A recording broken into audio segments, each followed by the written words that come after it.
Bom dia, queridos corações amigos em plenitude, para mais uma live, como transformar limitações em espaço de crescimento. É a nossa reflexão do nosso dia de hoje.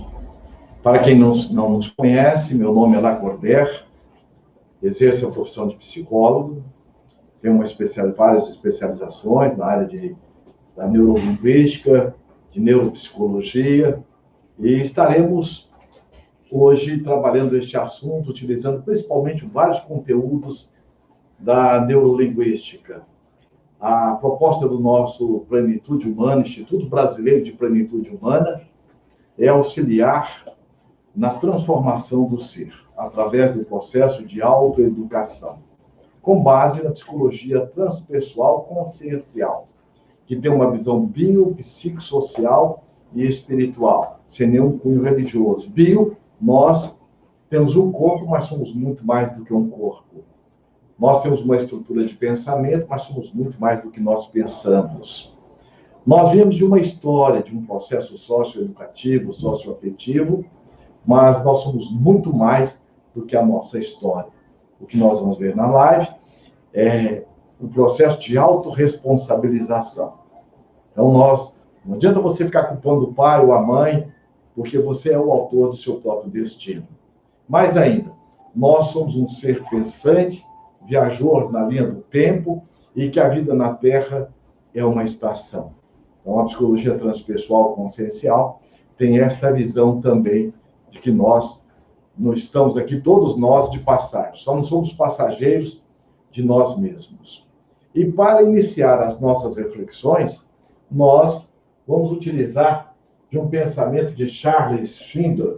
Ele diz o seguinte, olha, não interessa o que os outros possam pensar sobre você, sobre as situações, o outro pensa do jeito que ele pensa. Veja, dizer ou fazer, nós precisamos buscar nossos limites máximos. Não apenas apoiar a deriva, ao sabor da correnteza, ou de má vontade, de apanhar uma onda e deixar-nos levar à praia. Não. Devemos, sim, voar. Nosso horizonte, ele é ilimitado. Porque o Senhor do Universo, o grande arquiteto do Universo, essa grande inteligência cósmica, a inteligência das inteligências, que é o criador de todo o universo, porque não existe o acaso e nem milagres, tudo tem uma razão de ser. Há um postulado da ciência que diz que não há efeito sem causa, ou seja, tudo tem uma razão de ser. Então, tudo aquilo que o homem fez, você vai entender que é obra dele, mas o próprio homem, não é?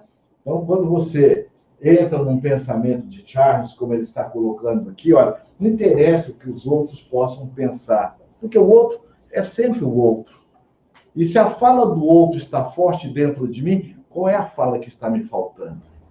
A minha fala, a minha autopercepção de mim mesmo. E é justamente o que nós vamos estar refletindo junto.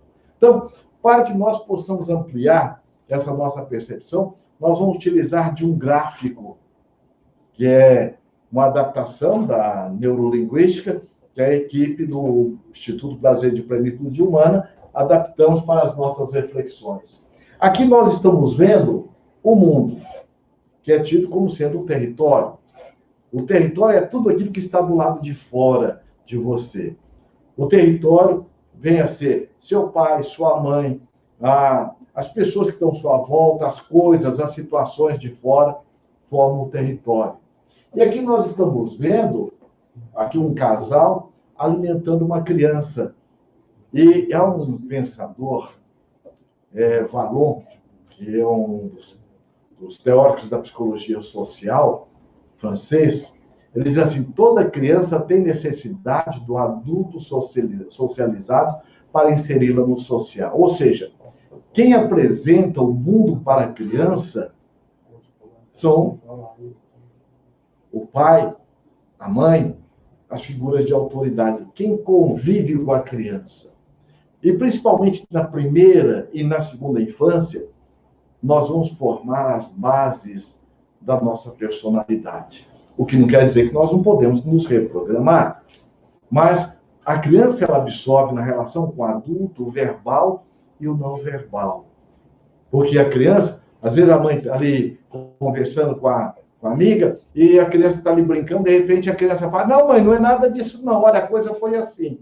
E ela faz a versão dela. Ela é como se fosse um radar. Ela tem uma visão tridimensional, uma percepção. A criança absorve tudo. Por isso a importância de nós estarmos observando, e como é fundamental, de como eu me estruturo internamente. Isso vai refletir na minha fase adulta. Pegando então esse gráfico, nós estamos vendo aqui, ó, uma criança sendo amamentada num momento de afetividade, de carinho, né, com muito respeito. Agora, os teóricos que estudaram o processo das relações, principalmente da criança, com a figura do mundo externo, afirmam que desde o útero da mãe, a criança já tem uma percepção. Isso é uma realidade. Quando nós, no consultório, trabalhando muitas vezes com técnicas regressivas, regressão de memória, nós vamos perceber que há registros, inclusive, de todo o processo, às vezes, gestacional. Então, é muito importante e fundamental observarmos essas questões. Aqui nós estamos vendo um casal, o pai e a mãe, que eles estão fazendo um trabalho conjunto. Então, muitas vezes a esposa engravida e quando é uma relação saudável, o esposo engravida junto. Então, ele acompanha esse processo gestacional. E esta energia, ela realmente é muito envolvente. Hoje, dos estudos da fetologia, comprovam que a criança, ela, ao registrar esse ambiente externo, o psiquismo da mãe, os ambientes de fora, isso grava. Por isso que a criança, quando ela nasce, ela perde o cordão umbilical. Mas continua um cordão, tomando essa metáfora, umbilical, energético, psíquico, com a mãe e com o pai. Por isso que às vezes a mãe está dormindo, fazem barulho, ela não acorda, a criança geme, ela acorda. Então há uma relação, nós estamos mergulhados num mundo de relacionamentos, e principalmente interligado pelos laços da afetividade. Essa afetividade pode ser amorosa, né, um laço de afetividade carinhoso, amoroso, ou muitas vezes uma ausência da manifestação dessa afetividade. Mas o fato é que há uma interligação. Portanto, aqui, conforme nós nos interrelacionamos com o mundo de fora, que é o pai e a mãe, veja, nós internalizamos desse interrelacionamento esses comportamentos. Por isso que a questão não é você ficar culpabilizando seu pai, a sua mãe, a sua avó, o prefeito, o governador, porque você não caiu de paraquedas onde você está e com quem você está. Tem uma razão de ser. E as próprias dificuldades, elas têm um papel também, as frustrações, estruturante da nossa personalidade. São convites para que você possa desenvolver o seu potencial criativo. Porque a divindade não cria ninguém coitadinho nem incapaz. Isso é fundamental. Vejamos, então, conforme eu me interrelaciono, eu vou desenvolver os meus filtros. Os filtros é aquilo que eu vejo, aquilo que eu sinto, aquilo que eu penso, eu utilizo da minha estrutura desses filtros, que são formados por crenças, que vai justamente desenvolver a nossa linguagem, a memória, a percepção do tempo. E aí nós, com base nesse filtro que nós vamos criando desde a infância, nós projetamos na nossa vida adulta. E aí nós desenvolvemos um metaprograma. O que é meta? Além. Olha, eu tenho vontade de, mas eu me sinto incapaz. Olha, eu gostaria mais, eu não me sinto competente. Fruto do quê? De crenças limitadoras. Então, aquilo que eu me falo, eu dou direção na minha vida. Então, a importância que tem de você perceber qual que é a estrutura de pensamento que você está utilizando. E é muito comum, além desta fala que nós utilizamos, existe uma história por trás disso, ou seja, a uma situação, ou uma situação traumática, ou uma situação de conflito, algo com quem eu fiquei ancorado lá atrás. E é a partir dessas experiências que eu vou desenvolver a minha visão de mundo, ou seja, o meu filtro lá fora. Há muitos de nós que, diante das pessoas, das coisas, das situações, o primeiro envolvimento que tem é, não, isso não vai dar certo, não, isso não consigo. Porque a pessoa tem uma visão, muitas vezes, a gente rotula dizendo negativa, pessimista, mas, no fundo, é perceber que ela tem alguma coisa que ela não trabalhou devidamente, e isso estabelece nela um padrão de insegurança. Então, nós temos 3 visões diante de um fato, conosco, com o outro e com a vida. Uma é uma visão terapêutica, em que você reconhece as suas limitações, mas sabe que você não é limitado. Você reconhece as suas dificuldades, mas você é mais do que elas. Isso é uma visão terapêutica. A outra visão é uma visão ideológica, quando nós ficamos nos rotulando. Ah, ele é um preguiçoso, olha, ele é um egoísta, olha, ele é um medroso. A outra visão é uma visão, muitas vezes, aqueles que viemos de uma educação, muitas vezes, distorcida, né, judaica cristã, do pecado, do Deus punitivo, daquele Deus que castiga, do inferno. Isso também limita o nosso potencial criativo. Então, como superar isso? Primeiro, buscando perceber o que é que eu tenho enquanto estrutura.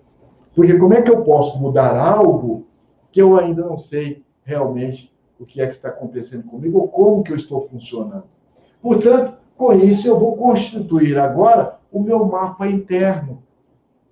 O mapa interno, ele está permeado, principalmente, das nossas intuições, dos nossos pensamentos, das nossas sensações, das imagens, do som, do cheiro, do diálogo. Ou seja, um perfume que você percebe, ó, interessante. Gente, esse perfume está lembrando a minha madrinha. Olha, essa música me lembra a minha infância lá, a minha escola. Então, conforme o que vem de fora, que é o estímulo, vai acordar algo que está dentro de mim, meu mapa interno. Com isso, eu vou, então, com base nesses pensamentos, eu vou despertar em mim agora os meus sentimentos. Então, o pensamento gera os sentimentos. Portanto, a maioria das situações, nós sentimos os sentimentos, mas não percebemos o que nós pensamos para poder despertar esse sentimento de medo, de insegurança, ou de coragem, ou de confiança. Tudo, a base de um pensamento, de um sentimento, tem sempre um pensamento. E há muitos daqueles pensamentos que já estão no piloto automático. Então é importante nós percebermos e estarmos trazendo para o nível consciente aquilo que está no nível subconsciente e poder agora entender que tipo de pensamento, que estrutura de pensamento eu estou tendo e para poder ressignificar. Portanto, o sentimento, pensamento e sentimento, agora os pensamentos eles vão atuar no nível neuroquímico do nosso cérebro, metabolicamente, gerando em nós o equilíbrio da nossa homeostase, do nosso corpo, ou desestabilizando, dependendo do pensamento que vai despertar um sentimento, que vem despertar nosso estado emocional e as nossas sensações. Se eu falar, eu não dou conta, eu não consigo, o que vem? Vai despertar um sentimento de medo, de insegurança. E neuroquimicamente isso vai atuar em nós, mexendo conosco no nosso metabolismo. Aí eu tenho sudorese abundante, eu tenho taquicardia, eu tenho muitas vezes insônia, eu tenho cefaleia, eu vou ter dores generalizadas. Vamos no médico, faz todo o exame e não localiza. Por quê? Ela está no nível psíquico. E como eu posso trabalhar isso? Primeiro, buscando nos autoconhecer, que nós vamos ver agora mesmo. Portanto, os sentimentos que vêm também sendo fruto dos nossos pensamentos, que atua neuroquimicamente no nosso cérebro, vai estar também agora mexendo com o nosso estado fisiológico. Então, no nível mais profundo, quando eu não me cuido, quando eu não me dou atenção devida, e amar é cuidar, amar é zelar, amar é respeitar, o que acontece? Isso vai gerar em nós, já no nível agora mais acentuado, a doença. Por isso que a própria Organização Mundial de Saúde coloca que não existem doentes, existem doenças. Então, não existem doenças, existem doentes. Por quê? Cada pessoa desenvolve o seu câncer, cada pessoa desenvolve a sua própria doença.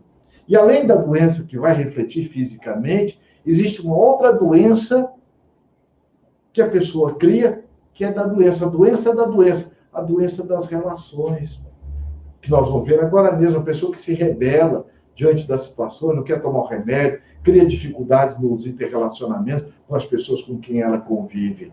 Então, para que nós possamos trabalhar o nosso potencial criativo, para que nós possamos entrar em sintonia com quem nós somos, é muito importante estarmos nos auto-percebendo. Portanto, isso vai gerar em nós um comportamento interno. Eu não dou conta, eu não consigo, eu já vou fazer, pessoalmente, a prova do Enem, vou fazer aquele concurso, eu vou envolver com aquela responsabilidade, já num processo de descrédito.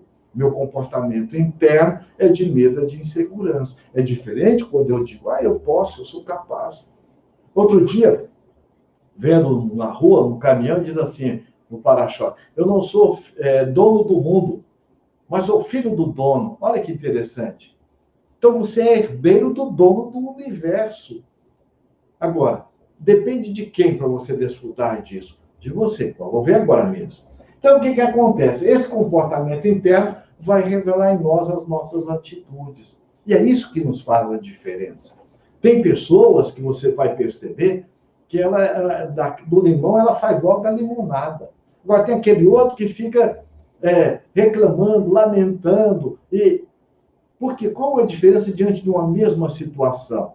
Conforme o seu mapa interno, a sua história de vida, a forma como ele age diante das situações, das pessoas e das coisas. E como que ele age? Age utilizando todo esse conteúdo interno. Portanto, o que acontece? Os nossos resultados, se eu digo não sou capaz, eu não dou conta, são resultados que deixam a desejar. As oportunidades passam e eu não as aproveito.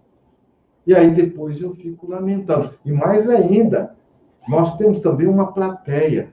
Nós temos um processo de retroalimentação negativa. Você já ouviu, não sei o seu caso, daquela mãe que diz assim, coitado do meu filho, ele é tão trabalhador, mas não dá certo. Olha, ele sempre tem dificuldade financeira. Olha, coitado do meu filho, se eu não pagar a escola, se eu não pagar plano de saúde, coitado. O jeito que ele aprendeu a chamar a atenção é o coitado. Há um ganho secundário por trás disso, que a gente chama na psicologia, porque é a forma dele se sentir afetivamente, muitas vezes, acolhido pelo pior lado. Porque o verdadeiro acolhimento não é o que o outro nos dá, como nós vimos o Charles falando. É o que eu me dou, não importa o que o outro fala, não importa o que o outro pensa, importa o que você pensa de você. Com isso, se eu falo, eu sou capaz, eu mesmo, não sou o dono do mundo, mas sou filho do dono e eu realmente vou me permitir, porque é uma lei do universo, lei da permissão, eu me permito me sentir enquanto filho do dono do mundo e eu vou atrás, porque o sol é para todos. Então, muitas vezes, eu me coloco na sombra do medo, da insegurança. Eu tenho um resultado. Se eu me coloco justamente sem medo de errar, ou seja, as pessoas que se propõem a se posicionar, sabendo quem ela é, primeiro para si, quem ela é na relação com o outro e com a vida, são pessoas que agem proativamente. Portanto, nós vamos agora buscar recorrer a essa metáfora, a águia e a galinha. Depois você acessa na internet, é muito interessante essa metáfora. Vou contar naturalmente do meu jeito, mas há várias versões dessa metáfora que foi justamente contada por James Aggrey. James Aggrey era um professor na África e o país dele estava sob o tacão do Império Britânico, ou seja, sendo colonizado pelo Império Britânico, e ele percebeu que podia fazer mais. Os seus companheiros também podiam fazer mais. Mas havia um descrédito. E aí, o país é Gana. Hoje o nome retomou o nome que é Gana. O que ele fez? Ele começou, agora, através dessa metáfora, trabalhar os padrões mentais daqueles com quem ele lecionava como professor. E ele foi mudando, investindo na mentalidade jovem. Né? Veja o papel e a importância do professor dentro da sala de aula. E ao contar a metáfora, ele foi implementando um processo de mudança. A metáfora, naturalmente, vamos contar ao sabor da nossa emoção. Ela conta mais ou menos assim. Havia um agricultor muito cuidadoso, zeloso. Ele tinha ali a sua chácara, seu espaço de terra, e ele, além de cuidar muito bem do seu espaço, o que ele fez? Ele, todas as manhãs ou todas as tardes, ele saía para verificar a sua propriedade. E bem na sua propriedade havia uma colina, um morro. E numa tarde de primavera, ele foi realmente desfrutar daquele momento, daquele entardecer, e ele viu bem no pé da montanha, da colina, um ovo. O que ele fez? Olhou aquele ovo, olhou para um lado, olhou para o outro, de onde caiu este ovo? E ele foi e lembrou, olha, eu tenho uma galinha muito boa, botadeira, e realmente boa chocadeira, e pegou o ovo e levou e colocou lá para a galinha. Não deu outra. Quando saiu todos aqueles pintinhos, saiu também aquele ovo que ele havia colocado. Mas ele observou. Aquele pintinho tinha uma forma diferente, tinha um bico diferente, os pezinhos dele eram diferentes. Mas ciscava igual aos outros pintinhos, cresceu junto com as galinhas, fazia o mesmo comportamento com as galinhas, mas à medida que foi crescendo, ele foi diferenciando o bico. As asas, chegou ao ponto de ele perceber que tinham mais de 2 metros. E, num dado momento, passa por ali um naturalista e ele vai apresentar aquela galinha diferente. E quando o naturalista olhou, disse, não, isso não é uma galinha, isso é uma águia. Não, veja, mas é uma águia, então, que eu a criei como galinha, porque, veja, ela cisca igual galinha, veja. E ele foi ser uma águia. E a águia foi criada para voar nas alturas. Ele disse, agora, e como nós fazemos? Naquela mesma tarde em que o naturalista chegou, eles já foram no alto da colina, ele se paramentou todo, levou a águia, e quando lá no alto ele soltou, voe águia, você foi criada para viver nas alturas. E ela voou. Só que quando ela percebeu o galinheiro, o que ela fez? Voltou para o galinheiro. O camponês foi e disse, eu não disse para você, ela é realmente uma galinha. E foram dias após dias, quando, numa manhã, antes do sol nascer, os dois subiram no alto da colina, e ela foi e disse, águia, você foi criada para viver nas alturas. Voe, águia. Naquele momento que o sol estava já raiando na linha do horizonte, os primeiros raios luminíferos penetraram na retina da águia, ela olhou para o camponês, olhou para o naturalista, granou como águia e ganhou as alturas. Naquele momento, o camponês foi e disse, durante todos esses anos, sem perceber, eu limitei a águia de ganhar as alturas. Pegando agora essa metáfora, como é que você funciona? Como águia ou como galinha? Numa visão da psicologia transpessoal consciencial, pegando esta metáfora, nós vamos perceber que a águia é você na sua essência, na sua identidade essencial, enquanto espírito imortal, ou conforme está na própria Gênese bíblica, você que foi criado à imagem e semelhança do Criador. Nós já trazemos dentro de nós todos os atributos dessa inteligência cósmica do Criador enquanto criatura, com a responsabilidade ou a autorresponsabilidade de desenvolvê-las conosco paulatinamente. Então, a águia é o ser essencial que você é a sua competência, é a sua capacidade em estado latente. A galinha são os nossos movimentos do ego, são os movimentos de superficialidade, são os movimentos que nós ficamos numa subqualidade de vida, mas nos acomodamos. A galinha representa, como Carl Gustav Jung coloca, nós somos um self, nós somos luzes e temos um ego. Então, o ego é tudo aquilo que é do imediatismo, ou seja, aquilo que é transitório é importante, mas o fundamental é como eu utilizo aquilo que é transitório.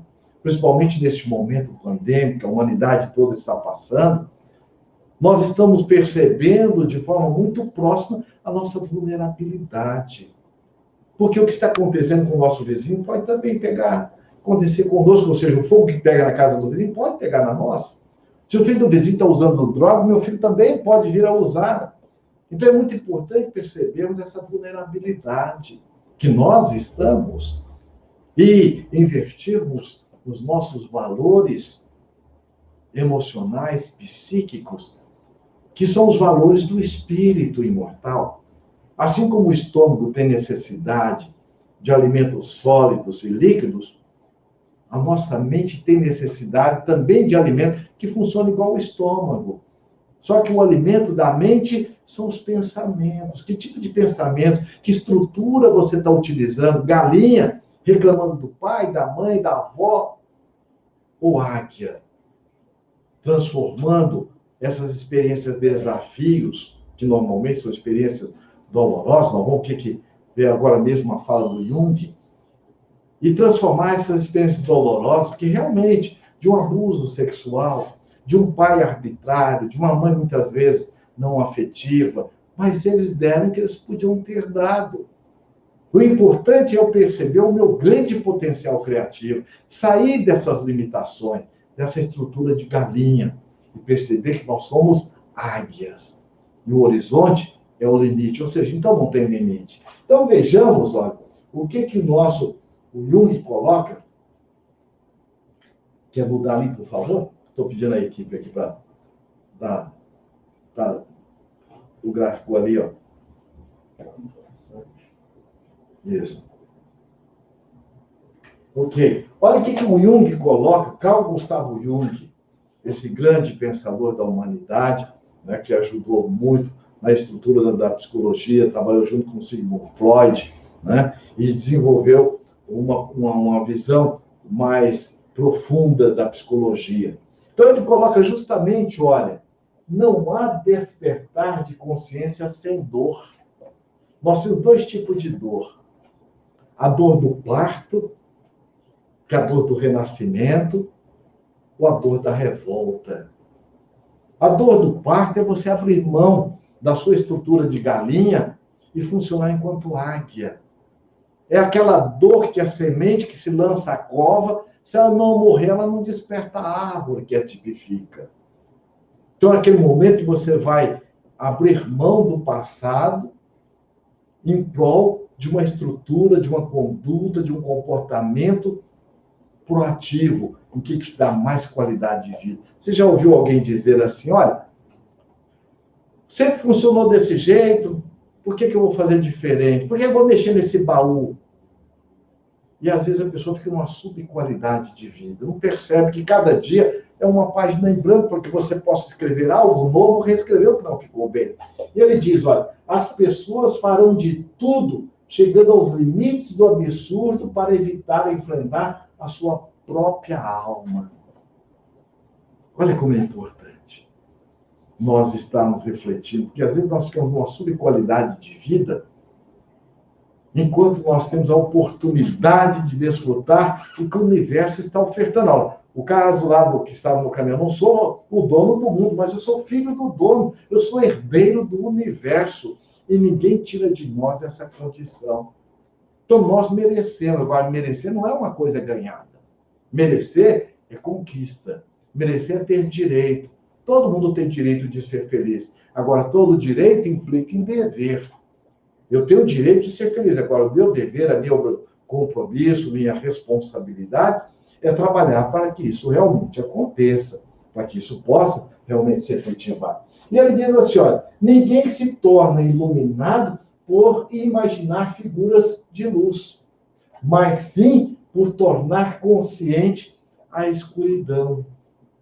Então, quanto mais eu tenho uma autoconsciência das minhas dificuldades, das minhas limitações, e sabendo que eu sou mais do que elas, eu vou conseguir me trabalhar melhor. Se você tem uma corrente que é toda de aço, mas tem um elo dessa corrente que ela está amarrada com arame, qual que é a força dessa corrente? A força dela está correspondente ao seu elo mais fraco. Agora, se eu entro em sintonia com uma autoconsciência de saber quais são os meus medos, quais são as minhas inseguranças, onde é que eu apresento determinadas limitações e quais são as minhas conquistas. O que eu faço bem? Por exemplo, a minha esposa está reclamando que eu não dou atenção para ela, nem para os meus filhos. Em vez de ficar me lamentando, ou reagindo, ou brigando, eu vou meditar. Eu vou justamente buscar, enfrentar a minha própria alma. O outro, ele está me dando um feedback. O outro é muito importante na vida da gente, porque é também através do outro que nós nos percebemos. Então, eu vou me perguntar, tem algum lugar em que eu dou atenção para alguém? Em que eu ajo proativamente, conforme ela está me dando esse feedback? Olha, eu vou perceber que sim, no meu trabalho, com as pessoas com quem eu convivo, no consultório. Ok? Então, eu vou agora meditar. O que eu posso fazer para pegar essa estrutura, como nós vimos lá, né? Estrutura interna, meu mapa interno, e mudar, levar para a minha convivência familiar com os meus filhos, essa mesma estrutura que eu utilizo profissionalmente. Porque eu sou o mesmo. Então, há muito das nossas estruturas deficientes que nós as apresentamos em outros aspectos muito bem, de forma equilibrada. Então, o que eu posso fazer? Desenvolver comigo essa autoconsciência, que é o convite que Carl Gustav Jung nos faz. Muito bem. Como que eu posso fazer isso? O autoconhecimento. O autoconhecimento, veja, ele é fundamental na nossa vida. Autoconhecer-se é buscar a autopercepção. Ó. Não é autocensura, não é autocrítica, não. É você fazer uma análise, fazer uma meditação reflexiva. Como é que foi seu dia hoje? Como é que você está na relação com a tua esposa, com o teu esposo, com os teus filhos? Isso é muito importante. Muitos de nós, muitas vezes, não tem um problema no casamento, porque casada a pessoa quer estar. Mas eu tenho problema na qualidade da relação. A qualidade da relação passa pelo autoconhecimento. Então, eu vou agora buscar a autopercepção consciente. Eu vou perceber qual que é a minha estrutura em que eu ajo enquanto galinha e qual é a estrutura que eu ajo enquanto águia. Então, como que eu posso estar me trabalhando aqui nesse ambiente, numa estrutura enquanto águia? Acreditando no meu potencial criativo. Isso é muito importante e é fundamental. Vejam, para quê? Na qual mantemos uma atenção permanente aos nossos sentimentos, de modo a perceber de que tipo são as emoções que nós vivenciamos. Olha, o que você está sentindo? Não sei. Eu estou mal. Mal como? Eu estou com uma dor. Dor aonde? Não sei. Então, é muito importante você estar se auto-percebendo. Eu sempre utilizo, às vezes, no consultório, em determinadas situações em que percebemos que o outro está se auto-negligenciando, eu uso, às vezes, uma metáfora. Olha, você tem uma criança de 3 para 4 aninhos, e ela veio da escola. Imediatamente você olhou na perninha do seu filho ou da sua filha, você percebeu um roxo, uma machucadura. Você ligou imediatamente para a professora ou para a direção lá da escola. Escuta, o que aconteceu com a Maria ou com o João? Aí a professora, mãe, olha, era para eu te dizer, ou o pai, era para eu lhe dizer que o que aconteceu foi ela escorregou lá no balanço, mas já está tudo ok, nós levamos no médico, está tudo ok. Ah, ok, muito obrigado. Aí é uma outra etapa agora. A professora que liga agora para você, enquanto mãe, enquanto pai, escuta, você está sabendo que a sua filha está com uma machucadura na perna, já tem mais ou menos uns 15 dias? Não estou sabendo. Qual que é a perna? Ah, não estou sabendo. Agora eu lhe pergunto, como mãe ou como pai, que tipo de pai você está sendo na primeira etapa que nós contamos agora? Naturalmente, você vai perceber que você está agindo com responsabilidade, atencioso, não é? Ou você está realmente desempenhando bem o seu papel naquele momento. Na segunda, eu estou sendo negligente com o filho ou com a filha. Aí eu lhe pergunto, como que você te trata? Na primeira ou na segunda? Não precisa responder, tá bem? Mas olha, o pessoal está aqui, se tiver alguma pergunta, a equipe está preparada para... Você pode perguntar no canal que você está aí assistindo. E depois você manda um link dessa live para o seu amigo, para sua amiga. Faça com que isso chegue a outras pessoas. Vamos ajudar a transformar o mundo melhor. Tá? Como diz, tem um canal na internet, que é o Romano. Ele trabalha muito bem essa visão da hipnose autotransformacional. Muito interessante, vale a pena você depois acessar esse site. Então, veja que a importância que tem de você estar buscando perceber as suas emoções, os seus sentimentos, tornando uma pessoa autoconsciente. O que você ganha em ter o autoconhecimento? Ganhamos o autodomínio. O que é o autodomínio? Em síntese, aquele momento em que eu estou com raiva, eu estou com medo, eu estou inseguro. Eu reconheço que eu tenho medo, eu tenho uma estrutura de insegurança, mas eu sou mais do que ela, então eu vou agir agora com autoconfiança. Eu estou com raiva, mas vou agir com serenidade. Então, aquele momento que diante da esposa, do esposo, do filho, me dá um tempo, eu não estou legal, em virtude da minha dificuldade de lidar com o que está acontecendo. Depois nós conversamos. Isso é um autodomínio. Não é você impedir que você sinta o que você está sentindo. Agora você vai se autorresponsabilizar pelo que você está sentindo e ver o que você quer fazer. Então, a partir do autoconhecimento, após aprendermos a perceber os nossos sentimentos essenciais ou sentimentos egóicos, que é o lado sombra, de forma competente, nos resta desenvolver o autodomínio. O autodomínio, ele vai estar nos possibilitando eu agir com segurança, com confiança, com base no que realmente eu quero estar trabalhando comigo. Então, veja, aqui nós temos duas estruturas psíquicas, emocionais, duas formas de nós agirmos conforme o nosso mapa interno, no primeiro gráfico que nós vimos. Há aquela pessoa que ela age com passividade. Ela tem uma estrutura de passividade. Primeiro, tem uma estrutura, porque, olha, ninguém é defeito. Nós somos qualidades, nós somos luzes, nós somos self. E que brilhe a vossa luz, já dizia o grande psicólogo da humanidade, que é o Cristo. Então, você é luz, você é competência em estado de potencial. Agora, se você usa ou não, requer esforço, requer trabalho. Na passividade, é aquela pessoa que ela tem uma estrutura psíquica e emocional de maturidade psicológica. Sabe aquela pessoa que tem ali seus 50 anos, mas age muitas vezes como um adolescente? Por quê? Idade cronológica não é idade de maturidade psicológica. Muitas vezes a pessoa, você vai encontrar alguém que tem menos idade, mas tem muito mais maturidade emocional, psíquica, em relação àquele que tem mais idade.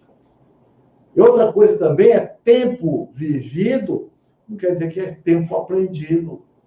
Porque, às vezes, você tem um longo período numa relação, mas muitas vezes eu não me propus, como Jung colocou ali, a pagar o preço para sair dessa sombra e realmente entender e desfrutar da luz da alma que nós somos.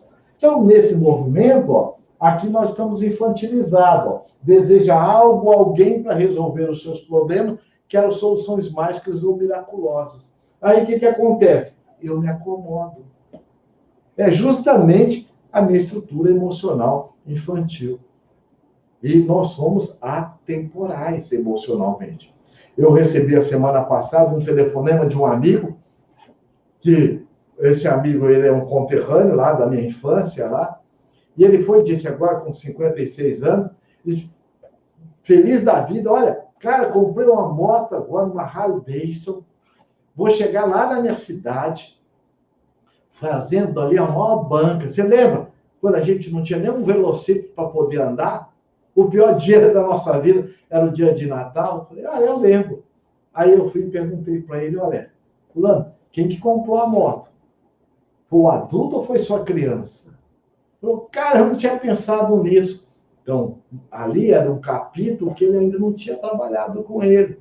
Ele estava ancorado numa carência, muitas vezes socioeconômica, socioafetiva, lá da infância. Isso revela nas nossas relações. Por isso, e muitas vezes, olha, o movimento compensatório de exibicionismo dele. Por quê? Por trás é aquela criança que se sentia menos. Agora, adulto, ele quer lá mostrar que ele não é aquela criança menos. Ele é mais, mas está focado nos outros. Quando eu entro nessa postura aqui infantilizada, eu quero que o outro faça para mim. Então, aqui eu entro na vitimização. Aqui eu entro no coitadismo. Eu entro na síndrome do CDM, coitadinho de mim. E aqui eu vou buscar quem? Os pseudos mártires, aqueles que possam realmente me atender. E como é que a pessoa normalmente chega? Ô, fulano, ninguém me entende, só você.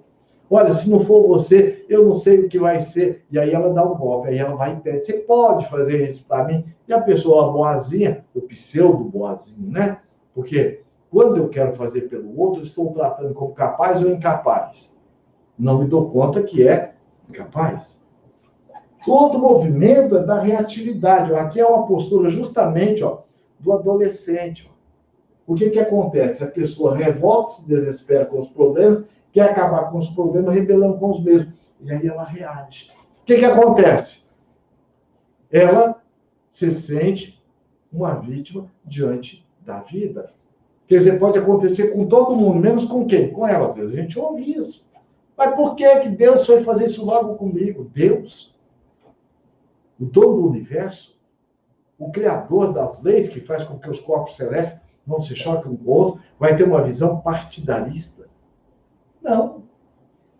Ele tem uma visão de equanimidade. E criou leis sábias e imutáveis que regem o universo. E entre nós, principalmente a lei de amor, justiça e caridade. Agora, não é justo eu me manter aqui. Se eu sou uma águia, por que eu quero me manter como galinha? Não é justo comigo eu me manter aqui enquanto galinha, me rebelando diante da situação que às vezes eu mesmo criei. Na maioria das vezes. Porque aquilo que chega até nós é uma oportunidade para que você possa transformar essa experiência de desafio em aprendizado e depois experiência êxito. Como trabalhar isso? Nosso grande potencial, trabalhar a nossa potencialidade, está aqui. Você age com proatividade. O que é a pessoa proativa? Proatividade é uma palavra da moderna administração que quer dizer o seguinte, olha, a pessoa que sabe quem ela é. Primeiro, para quem? Para ela. Porque quem não sabe quem é, vai ficar à mercê da validação do outro. E quem ela é também, nos seus diversos papéis. Papel de mãe, papel de pai, papel de profissional. Meus filhos eram pequenos e às vezes eu falava assim, olha, vai lá, pede para a mãe. E aí nós aprendemos com os próprios filhos. A mãe pede para o pai e falou assim, quem é que manda aqui? E é verdade. Quem apresenta, inclusive, o pai ou a mãe para o filho, por exemplo, o pai apresenta a mãe apresenta o filho. Tá? Uma pergunta, como uma pessoa em plena faixa etária de 50 anos de idade pode trabalhar uma crença de insegurança profissional como se tivesse medo do sucesso? Ok? Vamos falar agora mesmo, tá bem? Obrigado pela pergunta. Pode perguntar. Então, vejamos, vamos falar como você vai trabalhar, está aqui dessa resposta da proatividade. Então, muitas vezes, você ouve assim, ó, seu pai está chegando aí.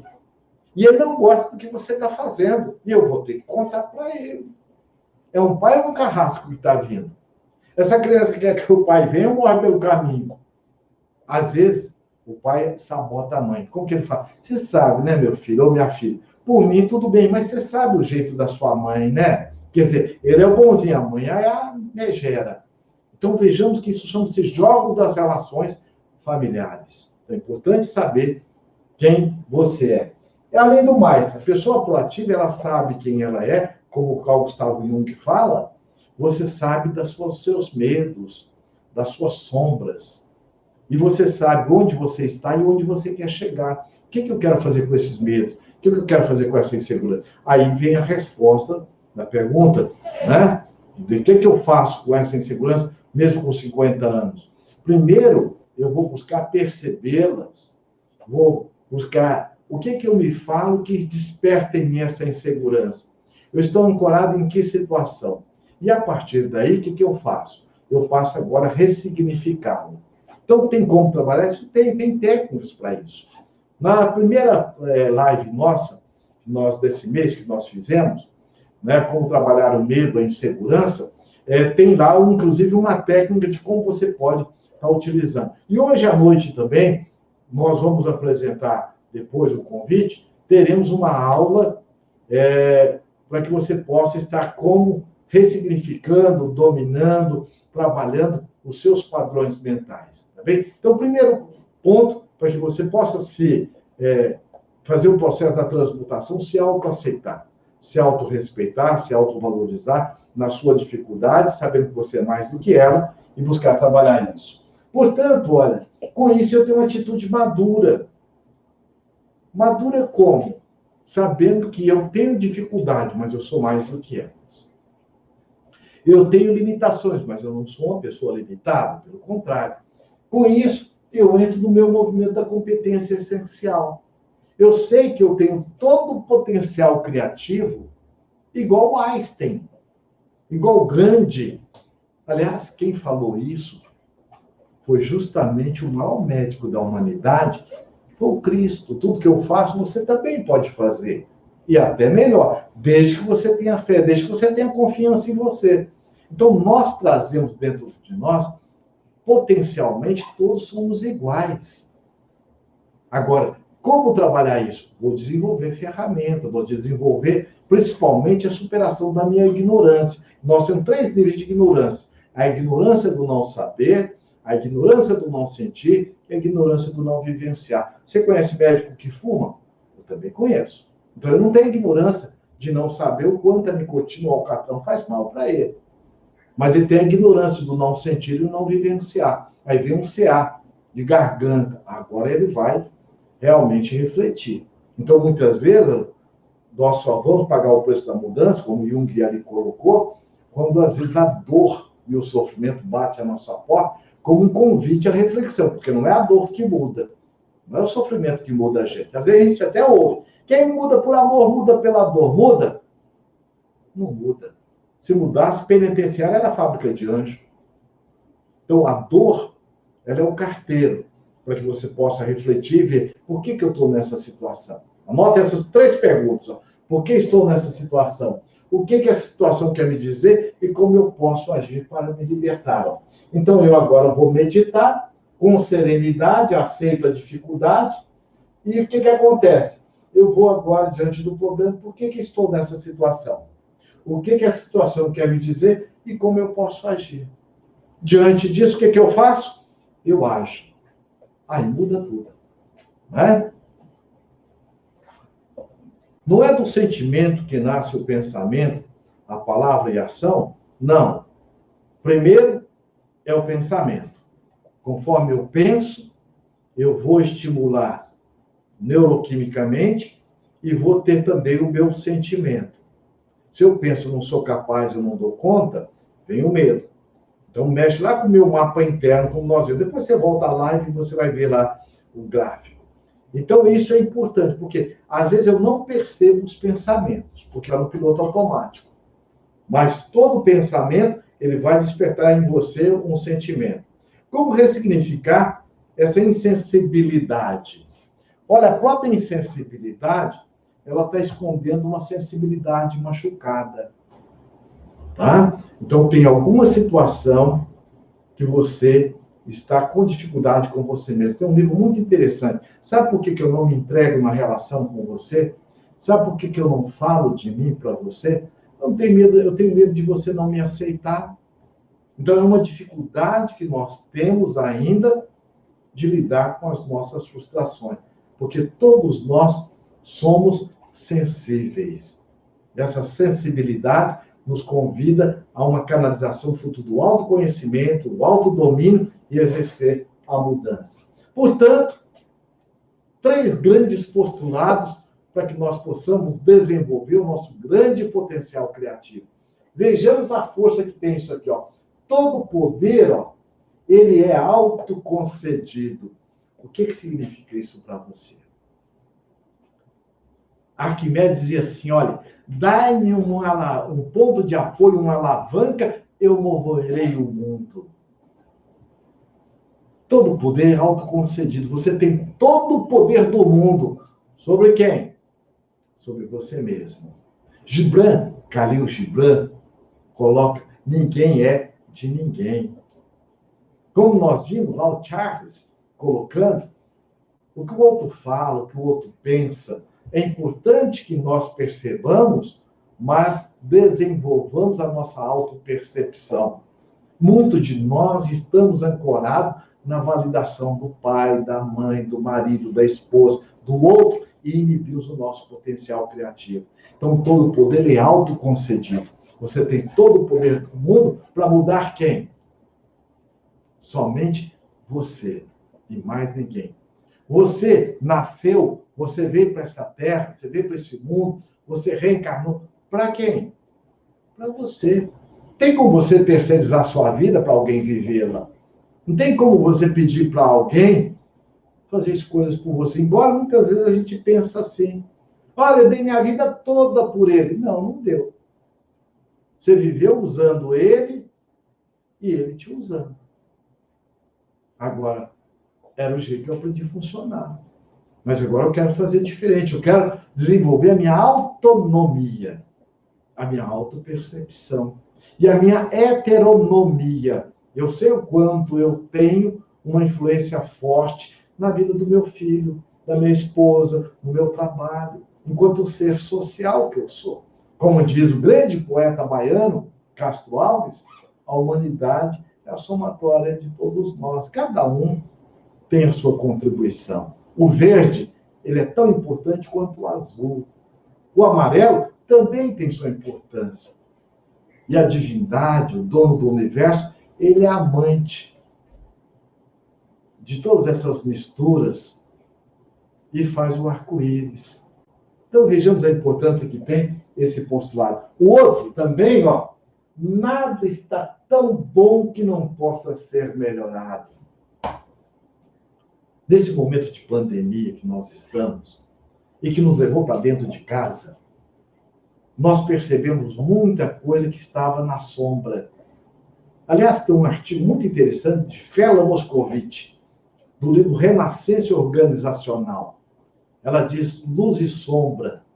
Então, a luz é aquilo que a gente vê. A sombra é aquilo que está contido, mas que a gente não vê. Então, muitos de nós estávamos conduzindo na sombra, numa postura de galinha, né? Ou seja, do ego, e deixando de se perceber enquanto self, perceber enquanto luz, águia. E eu só vejo no outro que eu vejo em mim. Como é que eu posso ensinar inglês a alguém se eu não sei falar inglês? Como é que eu vou ensinar matemática se eu não sei matemática? Aliás, o grande poeta da humanidade, o grande sábio, né, que dividiu a história antes dele e depois dele, já dizia amar o próximo como a si mesmo. Então, como é que eu posso amar alguém se eu não estiver me amando? Então, aqui, olha, nada está tão bom que não possa ser melhorado. Então, muitas vezes, o seu projeto foi conduzir seus filhos a uma escola. E outros de seus filhos já estão tudo hoje voando por aí. E você? Qual foi seu projeto focado em você? se nós somos um ser imortal, se nós somos uma águia para ganhar o horizonte. Então é importante você se reinventar agora, você refazer o seu projeto, enquanto ser espiritual que você é. Então o nosso vazio existencial, ele vem, não é do que eu tenho, do que eu faço, do que eu estou, do que... Não, porque às vezes eu tenho dinheiro, eu tenho posição social, eu tenho família, eu tenho conforto, mas estou vazio. Por quê? Toda a minha produção foi focada para fora, e às vezes eu me acomodei. Então é importante que você refaça um projeto, que você reescreva a sua história, porque nada está tão bom que não possa ser melhorado. O outro postulado muito importante, esse é fundamental, ó. Esse aqui é o que vai estar nos libertando plenamente para que nós possamos ganhar a linha do horizonte e sair do galinheiro, igual a águia. Sair daquela postura de galinha, que é o movimento egóico da acomodação. Olha, nunca colocar no outro ou nas situações a responsabilidade pelo que eu sinto, penso, faço, fiz e quero fazer. Porque o outro não é responsável por você. Pode ser corresponsável, mas a decisão é sua. Não tem como ninguém tomar decisão por você. Você pode até ter tomado algumas decisões equivocadas, mas induzidas às vezes por outra pessoa, mas no fundo faltou o meu autoesclarecimento. Então é importante que você valorize. Olha, meu casamento, outro dia eu ouvi uma senhora, atendi uma cliente dizendo, olha, eu já tive 4 relacionamentos, nenhum deu certo, eu tenho dedo podre. Eu perguntei, muito bem, no primeiro relacionamento, quanto tempo você ficou? 8 anos. E o que surgiu desse casamento? Aí, a única coisa que sobrou mesmo que foi bom foram meus filhos. Tem 2 filhos. Ah, muito bem. Quanto tempo você ficou? 8 anos. Ah. Quem que saiu da relação? Foi você ou foi ele? Não, fui eu. Por quê? Porque ele já não correspondia mais. No começo foi tudo bem. Era uma pessoa sensata, muito contributiva, chegava junto, mas depois ele tomou outros caminhos. E eu não queria isso para mim. Eu fui e perguntei, então o seu casamento deu certo ou não deu? Não, não deu. Primeiro, o que é casamento? É importante eu definir o que é casamento. Casamento é o quê? Relacionamento, é sociedade. Então, uma sociedade, precisa os dois estarem iguais na relação. E vocês não ficaram um bom período, 8 anos? Foi. Então, veja, a partir do momento que não tinha mais essa sociedade, não tinha esse compartilhamento, não tinha esse comprometimento, o que você fez? Eu saí fora. Então, veja, seu casamento deu certo ou não deu? Enquanto tinha casamento, deu certo. Eu não tinha pensado assim, é verdade. Então, eu estou pensando agora, estou sentindo que eu saí de uma derrotada para ser uma vitoriosa, porque fui eu que tomei a decisão. Está vendo como que muda? Mudou o fato? Não. O que mudou? O jeito de ver o fato. Olha lá, território, mapa interno, sentimento, pensamento, sentimento, emoção, atitudes. Então, nós ressignificamos. Eu perguntei, e o segundo? Olha, o segundo também, era um companheiro muito próximo. Aliás, ele foi até o meu primeiro namorado, eu reencontrei ele e tal. E aí, quanto tempo você ficou com ele? 4 anos. 4 anos? E como foi? No começo, tudo maravilha. Depois, eu tive que tomar uma atitude. Então, você vai perceber que seu casamento deu certo, enquanto tinha. Olha, tirou um peso de dentro de mim. Veja, que peso que era esse? Um peso emocional.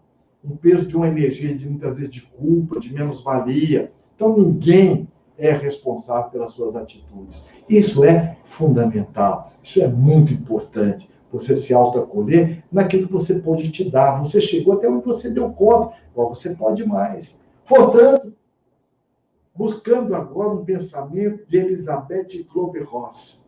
Elizabeth Kübler-Ross, ela criou uma ciência chamada tanatologia. Ela fez o estudo da morte. Então, ela percebeu que a importância que tem, assim como a criança nasce, todo mundo faz festa, e por que quando morre, a morte realmente ela é o fim? E ela fala, olha, morte não é fim, como também nascimento não é o começo. Então, é importante que você cerque a pessoa com a mesma afetividade, com o mesmo carinho e com alegria, porque todo mundo aqui está de passagem. Então, às vezes, a pessoa deixou uma folha de serviço junto. Então, ela diz aqui, justamente, olha, a águia gosta de pairar nas alturas, acima do mundo, não para ver as pessoas de cima, mas para estimulá-las a olhar para si. Doutora Elizabeth Kübler-Ross, norte-americana, naturalizada norte-americana, e que nos deixou um legado extraordinário.